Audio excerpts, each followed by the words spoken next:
Hello folks, this is Paragon RG and we are casting some top level games. In this case, we're keeping an eye on 3DB because he is playing games post-patch, and we just had a patch rolled out hours ago, so he's one of the only players that has done that. On the left side, the west side of the map here in the blue, we have Capoch playing as the Chinese, and on the east side of the map, we have 3DB playing as Delhi. 3DB is primarily a Chinese player, but I have seen him play Delhi a couple of times now. So I am curious if this is new for him. He's starting to work into Delhi or just trying to figure it out or something along those lines. This map is French Pass, and you can see the big eagle sign in between them. Two sacred sites here and here with all the big gold patches in the middle. So players often end up, we saw a big match recently between Kashva and Marine Lord, where Kashva actually ran from this position with 3 villagers to each side and stonewalled his opponent into his own side of the map. And I'm not going to spoil it. It was a fantastic game. Well played by both of them.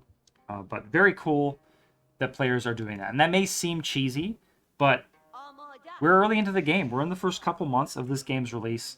We want to see every strategy that works and doesn't work, and players can go from there. And obviously, if there's something that always works, is completely unstoppable, if 2 players are of equal skill level and they know it's coming, then something should be nerfed or buffed. But generally, I'm happy to see any and all strategies, so kudos to Kashva for doing that.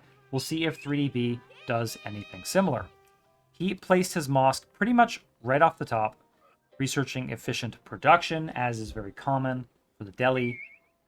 This allows them to put scholars in military buildings and boost how quickly they build them. In fact, double the production capacity of that building. So, quite powerful. Definitely not as powerful and versatile as the Chinese imperial officials, but pretty good nevertheless. 3DB being pretty darn annoying here against Capoch. He's not going to kill a villager. There's another one headed out. And in fact, he's just in range of the town center now. Importantly, the mining camp does go down. So, Capoch does need to deal with this, though. Yeah, this is so annoying. More coming out. So, with any luck, or perhaps skill, Capoch has included for this in his build, and maybe he'll only lose a little bit of time. And hopefully he needed this many villagers on gold at this point anyway. So yeah, a couple more shots. One more shot from the town center, and that means the villagers can pretty much jump on this guy now. And you can see how annoying he's being. He's here, right? Like, let's go to 3DB's viewpoint for a second here. And I'm gonna lock. This is where he's looking. Is this his zoom level? Oh, that's not me. That's him zooming in. So anyway, I just wanted to show you, he is totally fixated on how can I use this scout to maximum effect and make sure I don't get surrounded by the villagers. Alright, so 3DB has enough resources to go up to feudal. He is going up with the Dome of the Faith. Not too surprising at all. We'll probably start making scholars out of there when he hits the feudal age. Let's keep looking around. So that was a second scout out of 3DB, and I think we've seen him do that a lot as Chinese. I think he's one of the first players I started to see produce, choose not to make a villager out of the town center in favor of a scout, which sounds crazy, right? I mean, you're forfeiting 50 resources per minute effectively for the rest of the game, or at least, the next 30, 40 minutes. That's obviously a lot of resources, but you still have to weigh that against the information you get by scouting, the sheep you manage to bring back, and, of course, we see a lot of professional scouts now from players, so I'm assuming once he hits feudal age... Okay, so doing survival techniques now, and once he hits feudal age, he will probably even switch to professional scouts, so he can get that done. That being said, as Delhi, that takes long enough to research that I don't know how you prevent your opponent from getting all of the deer first. So we'll have to see how that plays out. Barbican of the Sun going down on the west side of Kaposh's base here, guarding his gold, but actually kind of guarding the whole west flank of his base. You'll notice that the trees go right up against the cliffs here. So really nice spotting by him. No need to build that conservatively. So he's grabbing a good chunk, and he'll even defend some of the stone here. You know, in Age of Empires 2, for example, you might see a wall, like a partial wall here, just to force players to go near it. And I have seen some players do that kind of thing, but not too many just yet. We did see a second mosque come out from 3DB. Dome of the Faith finishing up. So I'm curious now if he switches techs. I'm guessing Paidi gets paused. Yes, no? Yes, no? He adds herbal medicine. Here we go. So Sanctity gets started down here. And let's take a look at his mill. No professional scouts. So that does make sense to me. He has a good number of sheep, so you could see survival techniques still being useful. But he did choose to switch it out for... Oh, no, that's right. Survival techniques doesn't actually help. It only helps with hunted meat. So sheep don't count for that. So he switched to horticulture, perhaps realizing that he's not going to be getting much hunted meat this game. Scout managing to make it around the long way, the safe way, around the Barbican of the Sun.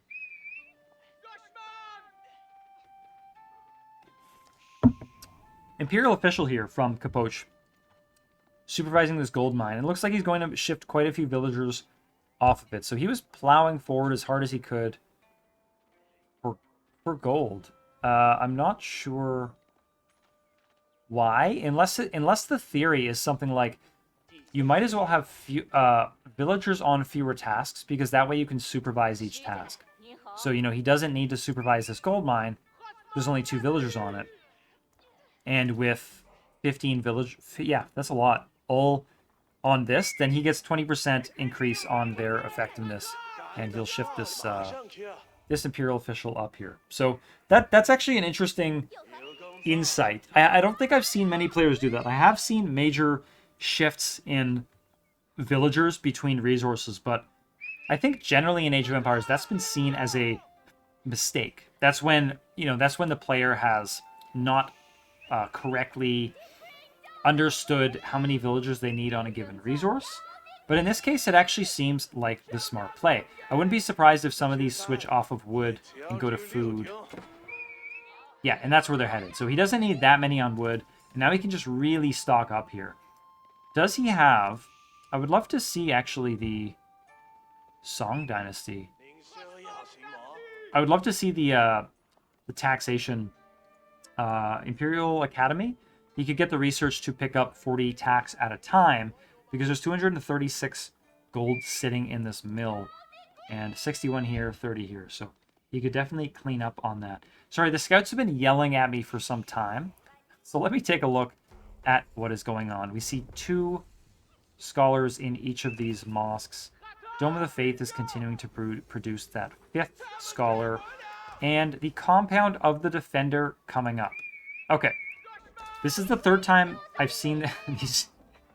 I hopefully that's not too loud for you, because I think I have the game sound turned down in my streaming software. But for me, that scout is shouting into my ear nonstop. As I was saying, this is the 3rd time very recently I've seen the compound of the Defender from the Delhi player, which is starting to make me curious. I think on maps where you can wall easily, this is starting to make a ton of sense. You get 25% cheaper stone wall, stone tower, and keep. So in any stone building, 25% off. So 600 stone for a single keep, which is really quite nice. Something to note, though, is that, oh my god, like, it's because he keeps popping in and out, and it just keeps hollering at me. See, that was probably calling out these guys. And that's probably... I wonder if they're calling out him. We are in 3DB's point of view, so... Okay, New Age begins. So you see, there's no upgrades in here, but it provides that the cheaper stone cost of buildings and their emplacements, which I didn't realize, but I don't think that's exceptional. So something to note is that because Honed Blades, which is a unique tech for Delhi, and it comes out of the House of Learning, the other Tier 3 landmark, because it's bugged and it takes a really long time, and I think it may even take longer the more scholars you have garrisoned. So because of that, players, I think, are starting to go for the compound of the defender. So it's perhaps sad that that's the way it happened, but I'm still pretty happy to see it. Smile because it happened. We'll go with that. Astronomical Clock Tower. Double Blacksmith. That's interesting. This would normally be some kind of timing here. And he did throw down 3 archery ranges, so I guess we should expect to see... Did we ever see... We never saw the Imperial Academy, did we?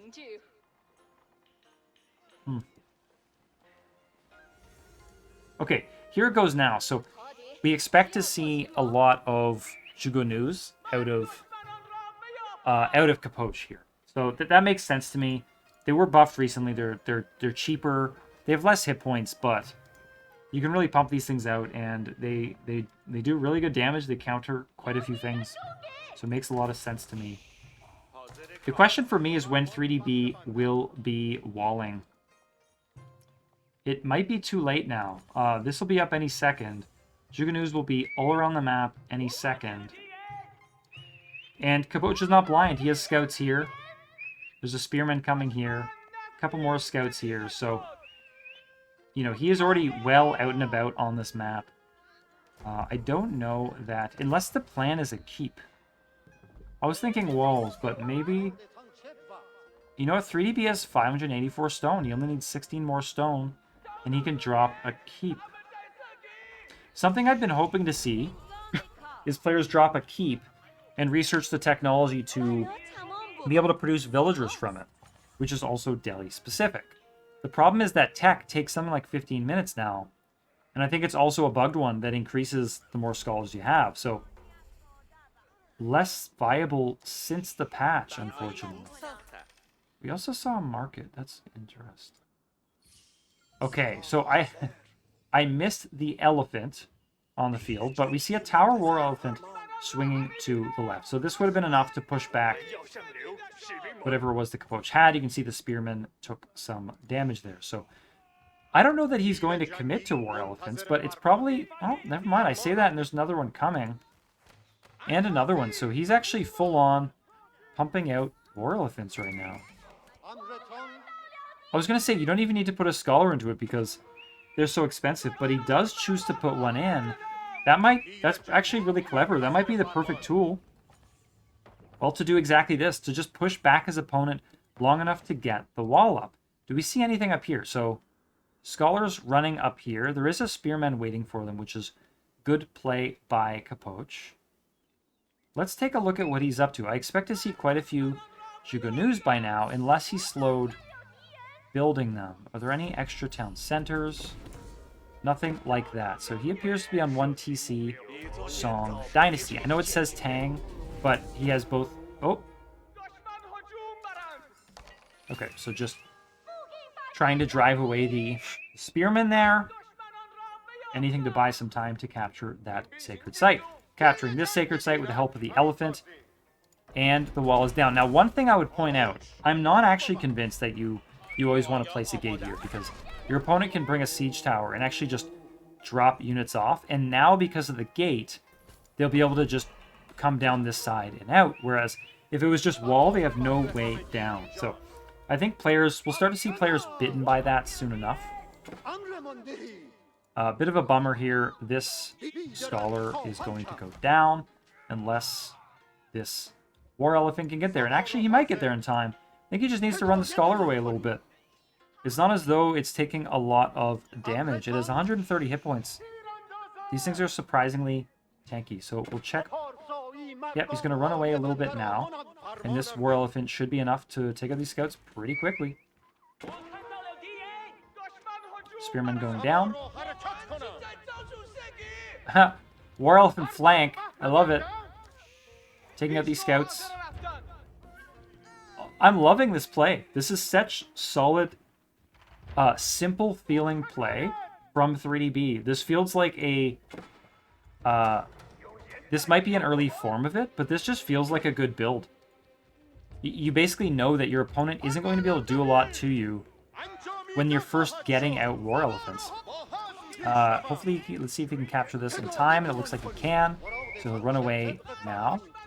And yeah, those Jugunus are not going to be able to take out the elephants. So he knows his opponent can't do anything about the elephants just yet, or at least his opponent on the Song Dynasty probably can't. He could, he could go Lancers or Heavy and Pikes.